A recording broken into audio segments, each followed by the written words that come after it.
रविवारची ट्रिप एकाच कुटुंबातील 3 लोकांसाठी काळ ठरली।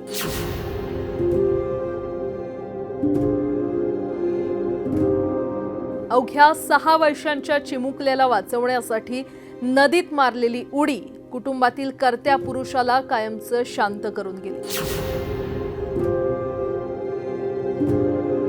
ते ट्रिपमध्ये गंमत जम्मत करत होते, पण त्याच गमतीत 3 निष्पाप लोकांनी अखेरचा श्वास घेतला।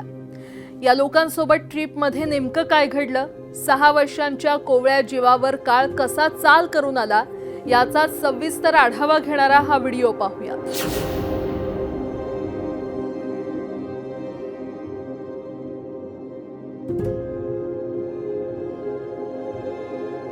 सध्या राज्यात उष्णतेनं कहर केलंय आणि याच उष्णतेपासून थोडासा दिलासा मिळावा म्हणून नागपूरच्या अंबादे आणि नागदेवे कुटुंबानं सहलीचा बेत आखला। रविवारी अर्थातच सुट्टीच्या दिवशी कन्हान नदीला जायचं ठरलं। दोन्ही कुटुंबातील तब्बल 12 ते 13 लोक आनंदात महादेव घाटावरील शिवमंदिरात आले।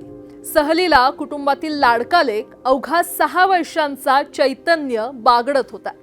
सगळं काही सुखाचं सुरू होतं, पण नियती टपून बसली होती। खेळता खेळता अचानक चिमुकला चैतन्य नकळत नदीच्या पाण्यात उतरला। पाण्याचा अंदाज न आल्यानं तो गटांगळ्या खाऊ लागला। आपल्या डोळ्या देखत पुतण्या मृत्यूच्या दाढेत जाताना पाहून त्याचे काका गौतम अंबादे यांच्या काळजाचा ठोका चुकला। एका सेकंदाचाही विचार न करता लाडक्या लेकराला वाचवण्यासाठी त्यांनी पाण्यात उडी घेतली। पण दुर्दैव बघा, काका गौतम यांनाही त्या पाण्याचा अंदाज आला नाही आणि तेही बुडू लागले। आपल्या कुटुंबातील दोघांना असहाय्यपणे मृत्यूशी झुंजताना पाहून तिथलाच आणखी एक तरुण रोहित नागदेवे यानंही जीवाची बाजी लावत नदीत उडी घेतली। काठावर असलेल्या कुटुंबानं टाहो फोडला, वाचवण्याची आटोकाट धडपड केली, पण सगळं व्यर्थ। पाणी निष्ठुर निघालं आणि तिन्ही जीव पाण्याच्या प्रवाहात दिसेनासे झाले। अथक प्रयत्नानंतर पोलीस आणि बचाव पथकानं तिघांचेही निष्प्राण देह पाण्याबाहेर काढले। जेव्हा हे मृतदेह रुग्णालयात पोहोचले तेव्हा नातेवाईकांनी फोडलेला हंबरडा काळीज चिरून टाकणारा होता।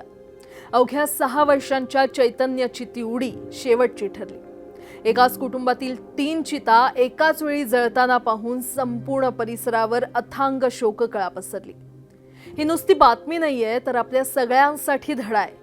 सुट्टीचा आनंद नक्की घ्या, पण अनोळखी पाण्यात उतरण्याचा मोह टाळा, कारण पाण्याचा एक चुकीचा अंदाज एका क्षणात हसत्या खेळत्या कुटुंबाला आयुष्यभराची न मिटणारी जखम देऊन जातो।